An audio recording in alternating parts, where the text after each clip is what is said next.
ଗୋଟିଏ ଗାଁରେ ମୁଲା ଆଉ ତାର ସ୍ତ୍ରୀ ରହୁଥିଲେ।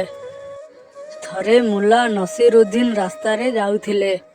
ହଠାତ୍ ରାସ୍ତାରେ ଯାଉ ଯାଉ ଏକ ମୂଲ୍ୟବାନ ରତ୍ନ ପଥର ଖଚିତ ସୁନା ହାରଟିଏ ପାଇଲେ। ମୁଲା ଥିଲେ ଅତ୍ୟନ୍ତ ଗରିବ। ପୁଣି ପୂର୍ବଦିନ ତାଙ୍କର ଟଙ୍କାମୁଣିଟି ବାଟରେ ଖସି ପଡ଼ିଥିଲା।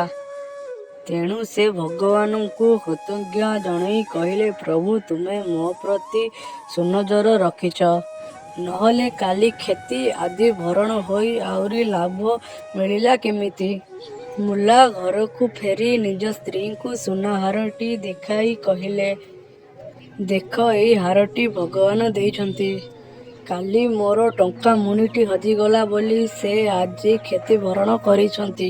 ମୁଲାଙ୍କ ସ୍ତ୍ରୀ କହିଲେ, ତୋବା ତୋବା, ଏମିତି ବାଟରେ ପାଇବା ଜିନିଷ ପାଖରେ ରଖନ୍ତି ନାହିଁ। ଏହାର ମାଲିକ ତୁମେ ନୁହେଁ। ଯିଏ ଏ ଜିନିଷକୁ ହଜେଇଛି ସେ ହେଉଛି ଏହାର ମାଲିକ। ତେଣୁ ଯାଅ ଗାଁ ବଣିଆକୁ ଏହି ହାରଟି ଦେଖାଇ ତାକୁ ତା ମାଲିକ ପାଖରେ ପହଞ୍ଚାଇ ଦବ। ମୁଲା ରାଗିକିଣି ବୁଧୁ କୋଉଠି କାର ବୋଲି କହି ମନେ ଗୀତ ଗୁଣୁ ଗୁଣୁ ଗାଇ ଖୁସି ମନରେ ବାହାରି ଗଲେ। ଏହି ସମୟରେ ସେ ଦେଖିଲେ ଯେ ଘର ବାହାରେ ଭିକାରୀ ଭଳି ଦିଶୁଥିବା ଜଣେ ଲୋକ ଛିଡ଼ା ହୋଇଛି। ସେ ଲୋକ ମୁଲାଙ୍କୁ ଦେଖି ସଙ୍ଗେ ସଙ୍ଗେ ତାଙ୍କ ଟଙ୍କାମୁଣି ଫେରାଇ ଦେଇ କହିଲେ, ଏହା ଭିତରେ ତୁମ ନାମ ଥିବା କାଗଜ ପାଇଲି।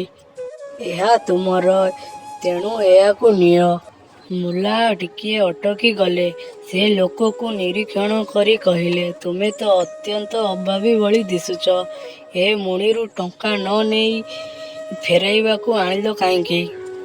ଉତ୍ତରରେ ସେ ଲୋକ କହିଲେ, ଅଭାବରେ ରହିଲେ ବି ମୋ ସ୍ୱଭାବ ଯେ ନଷ୍ଟ ହୋଇନାହିଁ, ତାହା ନିଜ ପାଖରେ ନିଜେ ପ୍ରମାଣ କରିବା ପାଇଁ ଲାଗି ମୁଁ ଏମିତି କଲି।